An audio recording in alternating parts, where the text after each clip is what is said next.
Oke, baik. Kita akan masuk ke dalam seri yang baru. Kebaca semuanya ya. Jangan khawatir. Siapa yang khawatir?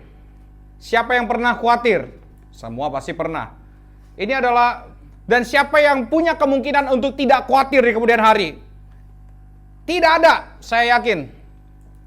Kita semua bisa khawatir. Apalagi pengangguran lagi tinggi, COVID lagi tinggi, dan lain sebagainya macam lagi tinggi. Tapi firman bilang jangan khawatir. Apa yang akan kita bahas hari ini? Simple. Boleh nggak manusia khawatir? Itu yang akan kita bahas hari ini. Kenapa kita perlu bahas ini? Karena beberapa kali gini, kalau saya bertemu dengan orang-orang yang misalnya nih, aduh, saya khawatir. Terus dia curhat sama orang yang kayaknya lebih rohani. Kamu khawatir apa? Ya saya khawatir gini. Tenang aja, gak apa-apa kok untuk khawatir. It's okay, coba next. Khawatir itu normal kok. Khawatir itu manusiawi. Gak apa-apa banget kali kalau khawatir. Mungkin ada yang pernah mendengar perkataan ini, atau ada yang pernah menyampaikan perkataan ini. Gak apa-apa kali khawatir. Tuhan juga tahu kok kalau lo khawatir. Pertanyaannya, apa yang Tuhan gak tahu? Tuhan juga tahu kita lagi kesel dalam hati. Tuhan tahu gak? Manusia gak tahu, Tuhan tahu. Tuhan tahu gak kita khawatir? Ya tahu lah pasti. Pertanyaannya, boleh gak? Ini yang akan kita jawab dan coba akan kita mengerti sama-sama. Kenapa ini menjadi sorotan yang penting? Apalagi di dalam kitab Matius.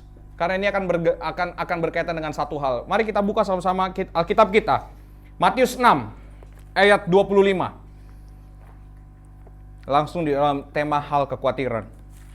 Matius 6 ayat 25 sampai 34. Yang sudah dapat katakan boom. Boom Jack. Matius 6 ayat 25 sampai 34. Sudah ya? Saya akan bacakan untuk kita semua hal kekhawatiran. Karena itu, aku berkata kepadamu, janganlah khawatir akan hidupmu, akan apa yang hendak kamu makan atau minum, dan janganlah khawatir pula akan tubuhmu, akan apa yang hendak kamu pakai. Bukankah hidup itu lebih penting daripada makanan, dan tubuh itu lebih penting daripada pakaian? Perhatikan kalimat ini. Apa yang lebih penting? Apa yang lebih penting? Hidup lebih penting dari? Tubuh lebih penting dari? Nah, nanti kita akan bahas itu juga. Pandanglah burung-burung di langit yang tidak menabur dan tidak menuai dan tidak mengumpulkan bekal dalam lumbung, namun diberi makan oleh Bapamu yang di sorga.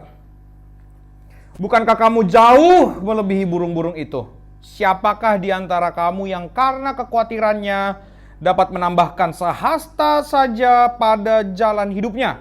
Dan mengapa kamu khawatir akan pakaian? Perhatikanlah bunga bakung di ladang yang tumbuh tanpa bekerja dan tanpa memintal.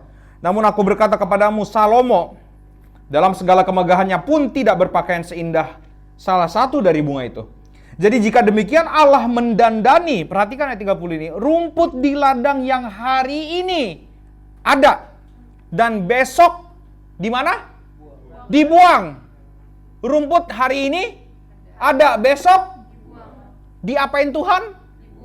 Dibuang Tuhan. Diapain Tuhan? Didandani. Yang ada hari ini, besok dibuang, diapain Tuhan? Didandani Tuhan. Tidakkah ia terlebih lagi mendandani kamu, hai orang yang kurang percaya? Yang hari ini ada, besok akan terbuang, didandani Tuhan. Anda yang lebih tinggi dari bunga, masa tidak didandani? Ayat 31. Sebab itu janganlah kamu khawatir dan berkata, apakah yang akan kami makan? Apakah yang akan kami minum? Apakah yang akan kami pakai? Semua itu dicari bangsa-bangsa yang tidak mengenal Allah. Akan tetapi Bapamu yang di sorga tahu bahwa kamu memerlukan semuanya itu. Memerlukan apa? Semuanya apa? Memerlukan pengakuan diri? Memerlukan liburan? Memerlukan healing, refreshing? Memerlukan apa? Jadi yang dijanjiin Tuhan apa?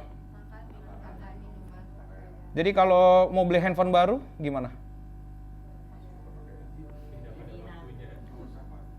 Mau bikin rumah gede-gede gimana? Mau kaya gimana? Mau kaya? Yang dijanjiin Tuhan apa? Engkau masih makan minum pakai hari ini? Masih pakai baju ke refill? Tadi udah makan semua? Masih bisa minum? Belum minum pakai selang? Tuhan memeliharamu berarti? Kenapa kau khawatir? Nanti kita akan bahas. Ayat 33. Tapi carilah dahulu kerajaan Allah dan kebenarannya, maka semuanya itu akan ditambahkan kepadamu. Sebab itu janganlah kamu khawatir akan hari besok. Karena hari besok mempunyai kesusahannya sendiri. Kesusahan sehari cukuplah untuk sehari. Kita hanya akan bahas satu ayat 25 di 10 kata pertama. Karena itu aku berkata kepadamu, jangan khawatir akan hidupmu. Itu aja, 8 kata berarti. Kita cuma bahas itu aja. Matius 6 ini, kalau kita mau pelajari baik-baik, kita masih akan ada di tema jangan khawatir. Apakah khawatir itu boleh? Kita akan jawab dengan beberapa cara. Oke? Kita akan jawab dengan beberapa cara. Cara pertama adalah mengaitkan dengan konteks Matius 6. Oke? Cara pertama adalah dengan mengaitkan konteks Matius 6. Matius 6, boleh di next slide-nya. Kalau kita mau lihat, terdiri dari 3 bagian besar. Kelihatan nggak ya? Terdiri dari 3 bagian besar. Bagian pertama itu adalah Matius 6 ayat 1 sampai 18. Bagian kedua Matius 6 ayat 19 sampai 24. Bagian ketiga adalah Matius 6 ayat 25 sampai 3 Bagian kedua ayat 19 sampai 24, bagian ketiga ayat 25 sampai 34. Oke? Jadi Matius 6 ada berapa bagian? 3 bagian besar. Ayat 1 sampai 18 itu bagian pertama, bagian kedua ayat 19 sampai 24, bagian ketiga ayat 25 sampai 34. Bagian pertama bicara tentang apa? Manusia dan kemunafikan. Kemunafikan ini memang ditandai dengan kegiatan-kegiatan ibadah. Contohnya dari Matius 6 ayat perikop pertama itu memberi sedekah, berdoa, berpuasa, mengumpulkan harta. Kemunafikan itu artinya apa? Kadang-kadang, tapi teman-teman coba deh perhatiin. Biasanya yang dikatain munafik itu orang yang seperti apa? Oke, orang yang nggak sesuai sama perkataannya. Apalagi biasanya yang katain munafik. Di depan beda, belakang beda. Tapi kalau di dalam konteks kerohanian, percayalah, orang yang dibilang munafik adalah orang yang semakin mau berjalan menuju Tuhan.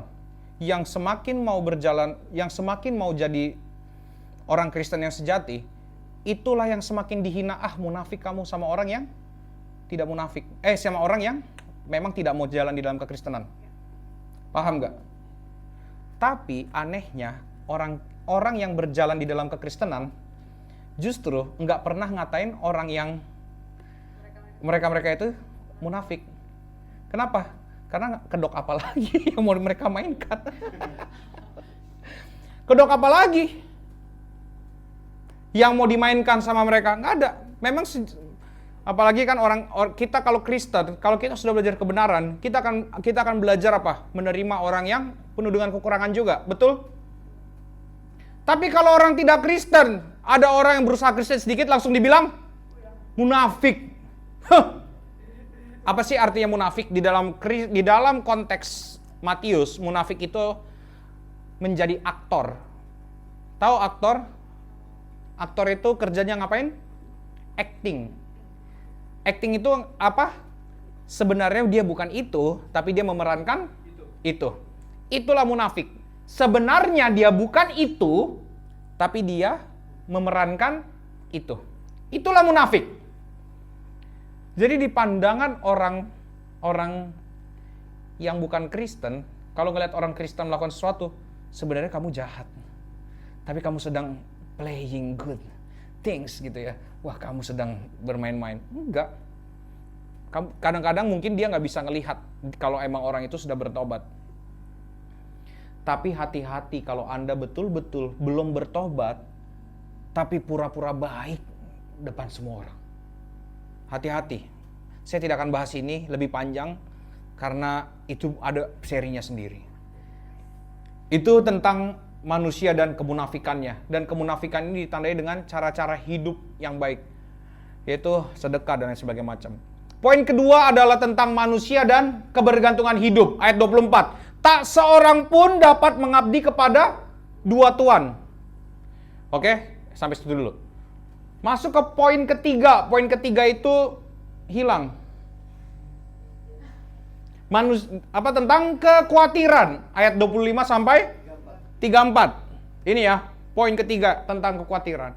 Nah, Bapak Ibu dan Saudara sekalian, Matius 6 ini poin utamanya ada di mana? Ada di poin kedua. Manusia dan kebergantungannya.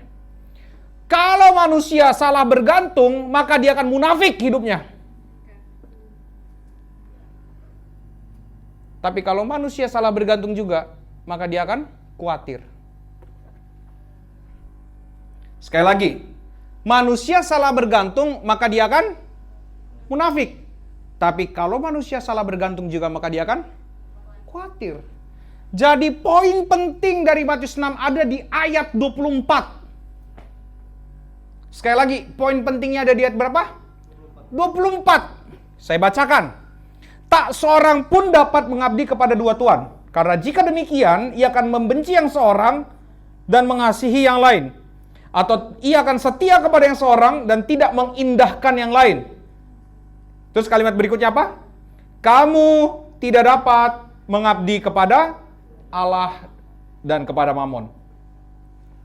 Di dalam teks ini, di sini sedang diingatkan, manusia itu pasti bergantung. Jadi tidak ada manusia yang independen. Hati-hati dengan independent woman ya. Atau independen, saya ingin bebas. Bebas dari apa? Saya ingin bebas dari apa? Aku ingin terbang bebas dari apa? Apa yang dimengerti tentang bebas? Kenapa bisa bebas? Apa yang mengikatmu sehingga engkau bilang saya ingin bebas? Apakah bebas itu artinya cuman gak berdosa? Cuman tidak melakukan lagi dosa itu? Tar dulu. Apa itu bebas? Kapan-kapan kita bahas juga ya. Terlalu banyak yang harus dibahas memang. Asik kan? Nah, perhatikan ayat 24. Tak seorang pun dapat mengabdi kepada dua tuan. Jadi di sini Yesus betul-betul, ini kan Yesus sendiri yang ngomong ya. Di sini Yesus tuh betul-betul apa ya? Penuh dengan kerendahan hati. Kenapa? Bisa-bisanya dia seakan-akan sedang menyamakan dirinya sama Mamon. Dia turunin tuh dirinya seakan-akan dia setara sama Mamon. Lebih tinggi Mamon atau Yesus? Tapi kenapa Yesus bisa ngomong kalimat kayak gini? Dia seakan-akan menurunkan derajatnya sampai setara Mamon. Padahal Mamon itu tidak ada apa-apanya. Bayangkan manusia begitu jijiknya ya.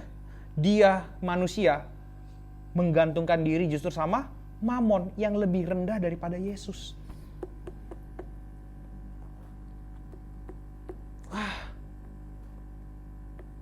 Dan coba yang ada yang punya duit, coba saya pinjam dulu duit satu selembar aja. Atau mungkin ada punya 100 ribuan, 7 ribu lembar boleh. Nah, pinjam ya. Nah. Dimas Kanjeng.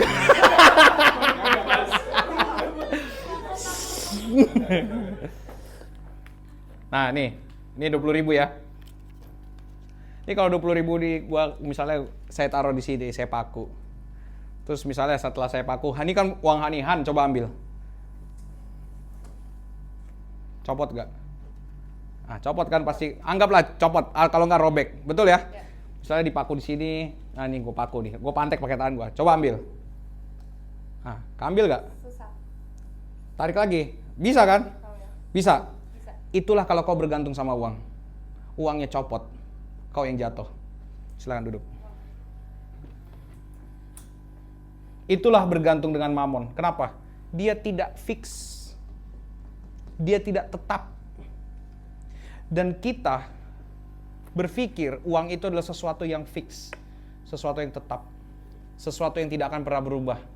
Kalau rekeningmu masih bisa bertambah, itu artinya tidak bisa, uang itu pasti berubah. Kalau rekening kita masih bisa bertambah, uang itu pasti berubah. Sedangkan Yesus itu sempurna. Yesus bisa bertambah. Apa yang menambah dia? Tidak ada. Uangmu masih bisa bertambah? Berarti masih bisa berubah? Berarti masih bisa berkurang? Kalau Yesus masih bisa bertambah, artinya dia masih bisa berkurang juga. Siapa di sini yang pernah jatuh cinta? Apakah perasaan cintamu terus-terusan 100% sama orang itu? Pasti berkurang, pasti bertambah. Itulah semua hal-hal yang tidak tetap. Tapi permasalahannya, kita menggantungkan diri sama yang tidak tetap seringkali. Di sini makanya ayat 24, tak seorang pun dapat mengabdi kepada dua tuan. Karena jika demikian, ia akan membenci yang seorang dan mengasihi yang lain. Nah, mungkin kita bilang kita mengasihi Tuhan. Semua mengasihi Tuhan, amin. Tidak ada yang membenci Tuhan, amin. Nggak mungkin kan ada orang, aku benci Tuhan. Tuhan jahat. Tidak ada, amin. Semua mengasihi Tuhan. Maka perlu kalimat berikutnya.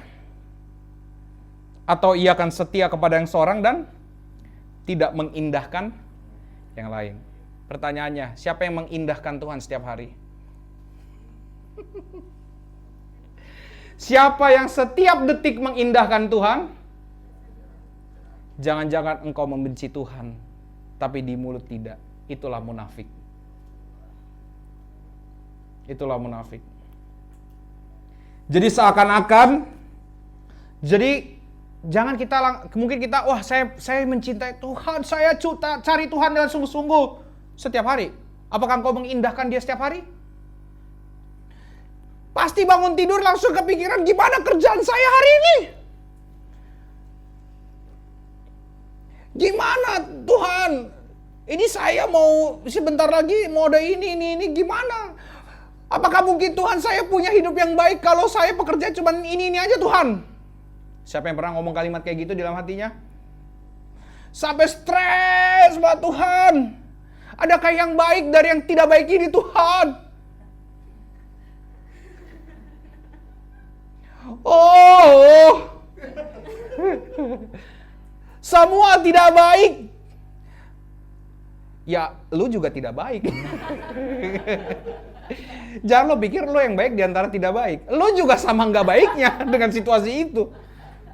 Kenapa lo nya nggak baik? Karena bisa-bisanya lo komplain di dalam ketetapan yang Tuhan berikan. Itulah kadang-kadang kita, Tuhan, berikan aku hidup. Nah ini yang harus hati-hati. Karena di dalam hal-hal ini, jangan-jangan kita sebenarnya tidak mencintai Tuhan sungguh-sungguh. Kita jawabannya adalah tidak. Ini yang harus kita sama-sama cermati dan sama-sama pikirkan.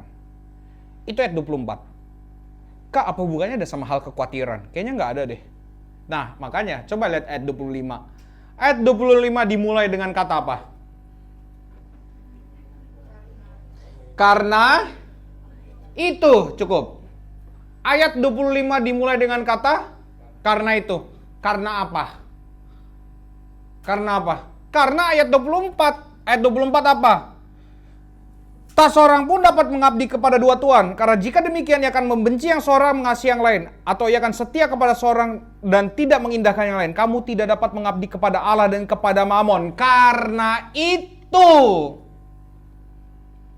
kamu tidak dapat mengabdi kepada Allah dan kepada Mamon. Karena itu, aku berkata kepadamu, jangan khawatir. Kenapa? Nanti jawabannya sebenarnya, kita langsung ke jawabannya dulu. Jawabannya ada di ayat 32. Supaya kita sama-sama jangan ada abu-abu di antara kita. Coba ayat 32.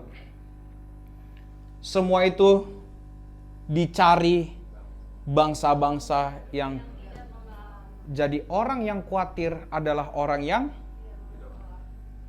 sekali lagi, orang yang khawatir adalah orang yang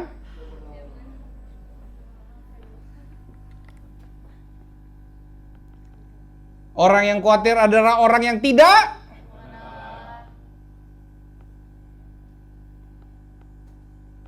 Makanya Yesus bilang, karena itu jangan khawatir. Khawatir boleh atau enggak? Jawabannya tidak boleh. Tapi manusia bisa khawatir? Bisa. Tapi manusia bisa enggak jatuh ke dalam dosa? Bisa. Apakah tapi manusia boleh jatuh ke dalam dosa? Tidak boleh. Kita bisa ngomong yang kasar sama orang lain? Kalau ketemu orang yang ngeselin kita bisa mau jahit mulutnya? Kan kalau ketemu orang-orang yang ngeselin kan kadang-kadang pengen kita jahit tuh mulutnya ya. Ini orang ngeselin banget sih. Tapi apakah Anda boleh menjahit mulutnya?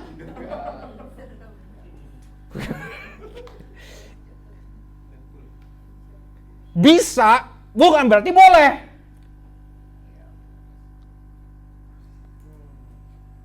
Bisa galau, tapi bukan berarti. Bisa ngomong kasar, bukan berarti. Bisa melawan orang tua, bukan berarti. Ada amin? Bisa hidup yang tidak benar, bukan berarti boleh hidup yang tidak benar. Gak boleh. Tapi bisa. Tapi boleh gak? Tapi bisa. Tapi masih. Bukan berarti yang kita bisa lakukan itu boleh kita lakukan. Pahami sampai sini. Anda boleh mau nendang kucing di jalanan, terus Anda putusin palanya, Anda smackdown dulu, terserah. Bisa, bukan berarti boleh.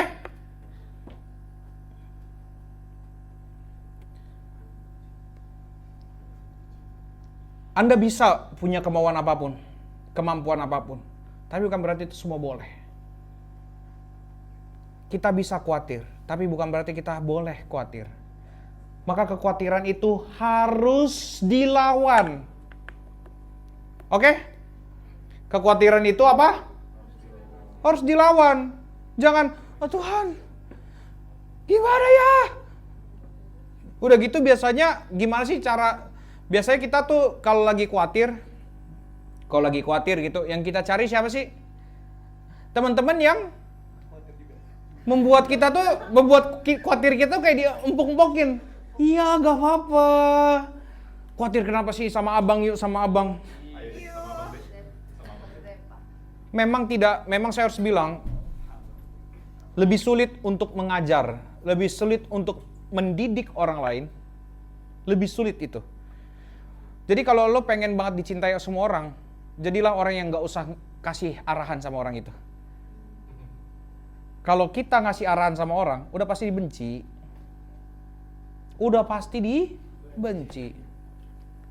Tapi kalau engkau mau dicintai, empok-empokin aja. Kenapa? Itulah banyak orang makanya yang sudah mulai malas untuk curhat sama saya ya. Pasti Tuhan tolong. Berdoa ya, kita berdoa Tuhan tolong. Kalau saya tidak salah ya. Ini jadi jangan khawatir, ini khawatir. Ini bahasa Yunani dari khawatir. Boleh mundur? Satu, kita bahas dari kata jangan dulu. Nah, kadang-kadang kan kalau kita ngomongin jangan khawatir, itu bisa aja, wah jangan khawatir ini bisa aja kayak kalimat-kalimat yang jangan khawatir ya. Bisa aja orang ngomong kayak gitu, kalimat yang memberi nasihat, tapi di sini sudah ditulis dengan jelas. Tidak. Bukan agar tidak. Jadi kalimat ini bukan supaya kamu tidak khawatir, diucapkan jangan khawatir ya. Bukan, tapi kamu tidak. Jadi bukan agar tidak. Jadi bukan Yesus sedang ngomong ini bukan supaya kamu tidak khawatir, bukan. Tapi kamu tidak boleh khawatir. Paham nggak? Jadi Yesus, makanya waktu kita baca teks ini, aduh, oh iya Yesus, aku harusnya jangan khawatir ya. Kamu sedang diperintahkan jangan. Bukan supaya kamu jangan khawatir, enggak. Dan next, coba kita lihat kalimat berikutnya. Nah, kata khawatir ini, saya lupa ya bahasa ini bacanya apa, merinao kalau nggak salah. Nah, ini menggunakan kata imperatif itu apa? Kalimat perintah. Ini bukan kalimat suggestion, saran. Ini adalah imperatif, perintah. Jadi dua-duanya sudah menunjukkan kalau manusia jangan khawatir. Nah, coba kalau kita mengerti hal ini, saya mau kasih sedikit kesimpulan sedikit hal dulu. Kalau kita sama-sama mengerti kalau ini adalah perintah, coba baca ayat 26. Pandanglah burung-burung di udara yang tidak menabur, tidak menuai, tidak mengumpulkan bekal dalam lumbung, namun diberi makan oleh Bapamu di sorga. Bukankah kamu jauh melebihi burung-burung itu? Kadang-kadang waktu kita baca kalimat ini kita terhibur. Tuhan, terima kasih, burung-burung kau pelihara. Padahal kalimat ini Yesus sedang menyindir. Pandang burung. Burung sama manusia lebih tinggi mana? Hei manusia yang punya akal budi, pandang itu burung, tidak menanam, tidak apa, tapi diberi makan. Maka kalau kita masih khawatir sama hidup kita, sama apa yang terjadi, sama apa makan, minum, pakai di dalam hidup kita sebenarnya sedang membuat diri kita lebih rendah daripada burung. Tuhan memelihara burung, tapi engkau lebih dipelihara daripada burung. Itulah mengapa jangan khawatir. Kenapa? Karena engkau sedang menunjukkan ketidakpercayaanmu kepada Tuhan.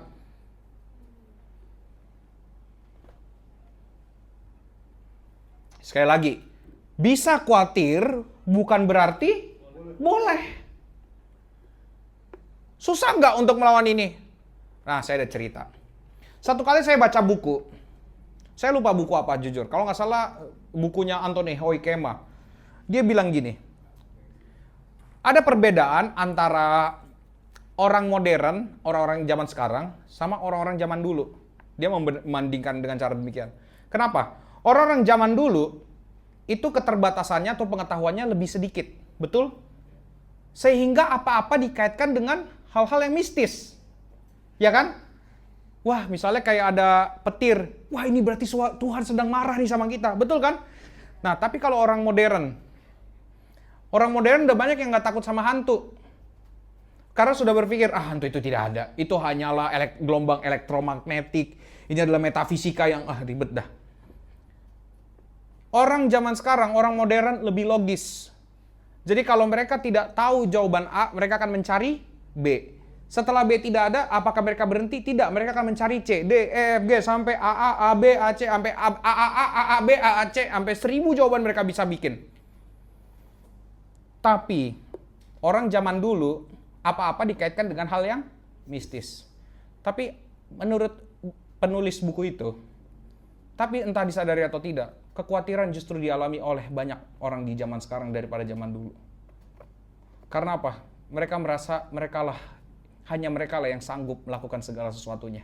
Karena jawabannya ada di mereka. Padahal manusia selalu terbatas, tidak bisa melakukan semua hal. Dan kita selalu ada hal-hal yang di luar kemampuan kita untuk melakukannya. Saya yakin sampai detik ini, ada hal-hal yang kita semua, ada masalah yang bukan dari kita jawabannya. Betul apa betul? Sering banget dari kita kecil, kalau kita coba renungkan baik-baik hidup kita, dari kita kecil ada masalah atau hal-hal yang bukan dari kita jawabannya, tapi jawabannya ada. Betul apa betul? Dan itu membentuk hidup kita sampai hari ini. Tapi kenapa kita di detik ini hidup penuh dengan kekhawatiran? Jangan-jangan itu karena kita maunya kebanyakan. Saya mau ini, saya mau itu. Saya mau ini, wah. Jadi, Ini yang harus kita sama-sama mengerti ya. Kadang-kadang yang membuat diri kita khawatir sendiri adalah kadang-kadang bukan keadaan, tapi kita sendiri. Kita yang membuat kita khawatir. Akhirnya apa? Kita nggak bisa enjoy sama hidup. Makanya ditulis di sini, bukankah hidup lebih penting dari makan? Jadi yang ngeribetin diri kita siapa? Yang bikin pusing siapa? Dan kenapa bisa kayak gitu? Awalnya adalah karena salah bergantung. Karena semua diawali dengan salah bergantung. Jadi di dalam kaitan ini saya mau bilang, mamon itu memang bisa bicara tentang uang. Tapi saya mau bilang, mamon itu sebenarnya adalah, kalau di dalam teologi perjanjian baru dan yang modern, mamon itu kita bisa artikan sebagai sesuatu yang kita anggap Allah, yang sebenarnya adalah yang ada di dalam hati kita sendiri. Karena sejujurnya, kalau menurut siapa ya? Kalau nggak salah John Calvin ya, hati kita adalah tempat produksinya berhala-berhala. Sekali lagi, hati kita ini adalah tempat produksi berhala. Jadi berhala yang kita sembah, yang produksi adalah kita sendiri. Itulah makanya kenapa kita khawatir, karena kita merasa kitalah jawaban segala sesuatu dan bukan Allah. Boleh di next? Kayaknya udah nggak ada lagi. Next. Oh, udah nggak ada berarti. Nggak, sebelumnya. Ini gue nggak tahu tuh dari mana tadi. Jadi makanya, tentang kekhawatiran ini di ayat 24 dan ayat 25. Maka kita bisa menjawab. Yang pertama tadi, kita bisa lihat bahwa kaitan erat kekhawatiran ini akan dikaitkan dengan kebergantungan kepada siapa. Kepada siapa kita bergantung? Kalau kita bergantung kepada Allah yang benar, maka kita tahu kita tidak perlu lagi khawatir di dalam hidup kita. Gitu. Kalau kita bergantung kepada Allah yang benar, maka kita tidak perlu lagi khawatir di dalam hidup. Maka kalau kita khawatir, jangan-jangan kita salah bergantung. Terus yang kemudian di dalam ayat 25 jadi tadi juga kita udah lihat, secara bahasa aslinya pun kata jangan itu menunjukkan tidak, yang artinya memang jangan. Tidak. Bukan agar tidak. Pahami ini baik-baik. Dan kata khawatir itu adalah kalimat imperatif. Bukan kalimat suggestion atau saran. Jadi kita bisa mengerti ya sama-sama. Maka kita bisa jawab pada hari ini. Boleh nggak khawatir? Tidak boleh. Bisa nggak khawatir? Bisa. Maka kalau nanti ada yang nanya, ada yang khawatir-khawatir, gimana dong? Gimana? Ya, kita jadilah pendengar yang baik. Amin. Kalau ada temanmu yang khawatir, jadi pendengar yang baik dan doakan dia. Gak usah bikin kalimat-kalimat yang bikin dia kayak, gak apa-apa khawatir. Gak usah gitu-gitu. Oke, kita berdoa ya, supaya kamu kuat menghadapi apa yang harus kamu hadapi. Itu jauh lebih baik. Bisa dipahami sekarang? Maka sekali lagi, kita bisa khawatir, bukan berarti kita boleh khawatir. Oke? Itu saja firman Tuhan pada siang hari ini. Kita akan bahas ayat-ayat berikutnya di waktu-waktu ke depan.